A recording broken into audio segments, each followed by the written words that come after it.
Oh, how delightful that you've stumbled back into my web again, curious little moth. Tonight's tale is permeated by a most delicate danger, one you cannot run from, nor fight against. Glass, you see, has secrets. It doesn't merely show our reflection. Sometimes it holds something back. Sometimes it takes.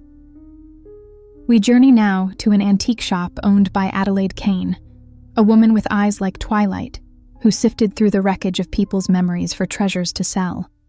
Her most recent find? A tarnished, jagged shard of a mirror, nestled among rubbish at an estate sale. Not special, not remarkable, she thought. How terribly wrong she was. Adelaide had a knack for feeling stories in objects. Yes, she could sense their old owners. Harmless, really, until she touched the shard. From the moment her skin brushed its reflective surface, something clung to her, like static you can't shake off.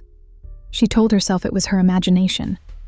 We're all such masters of self-deception, aren't we?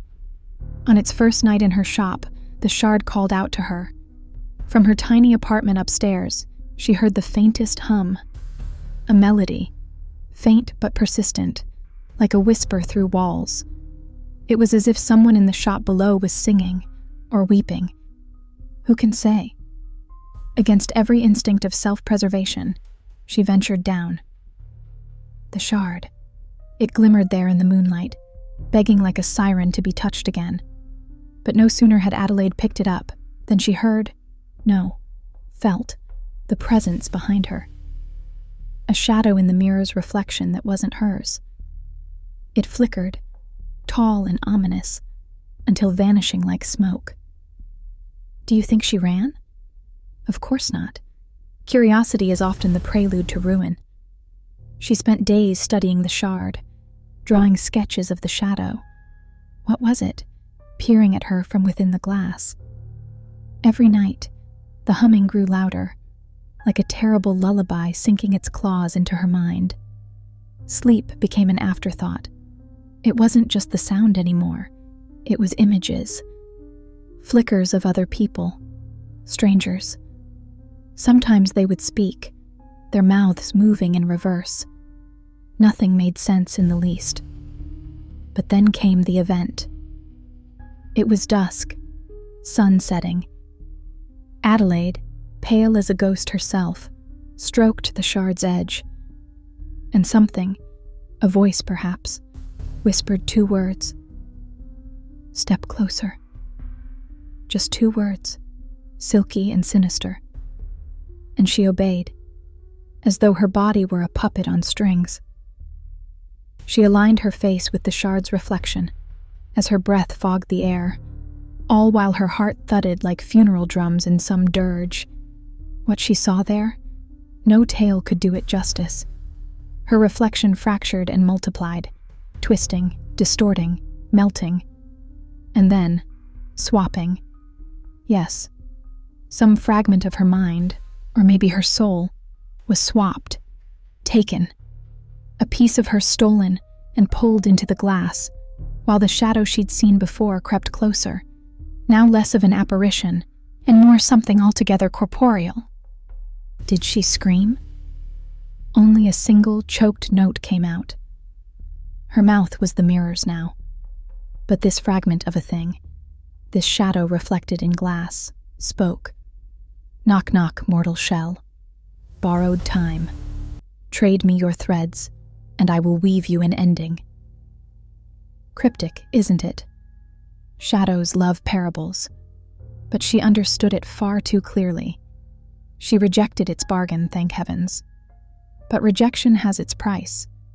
Ever since that moment, the shard became something alive. Oh, not literally. It doesn't claw or slither. How mundane that would be. No, it shows things. Ugly things. Things about Adelaide and others. Cruel truths. Vividly twisted possibilities of what could be.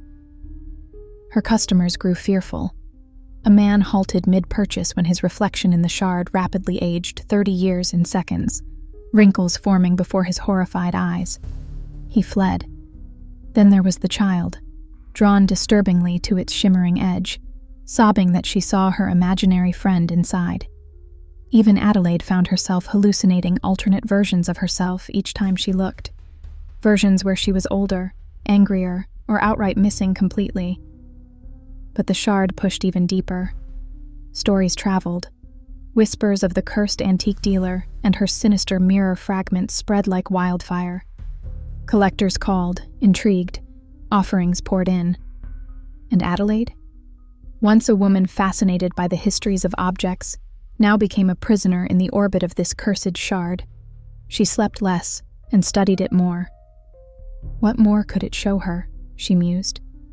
How wrong can one person be before they've given far more than they bargained for? And then, a final trial. One night, she succumbed to desperation. There might be answers trapped inside, she reasoned, as she began scrying into the glass, diving deep into its warped clarity with candles flickering dangerously in the background. And oh, did the shard welcome her willingly. But when morning finally broke, empty shop, empty shards. Adelaide vanished altogether, a wisp upon the ether of tales. But the shard? Oh, it still finds ways to circulate. Of course, circulate is such a clinical descriptor for an instrument of dread. Rumored cursed once sold on auctions beings unrecognized heirlooms appearing. Either way, here's where it gets close to you because guess who's likely there beneath their shop lock to secret cabins. Yes, Adelaide. Fate boxes to carry other own darkness waves past fragments of dimensional locks to ever-growing abyss. There's piece glass blurry remainder, humanity along. Tales starkly preserved mementos. Horror warning mark frame whispered. Slow. Craft meaning reflection. Beware. It all unfolds bigger than all belief Marvel keeps casting echoes. Subtle truth. So you come tale knows alive. Thoughts stand quite peculiar. Ask, do you believe shards? Believe.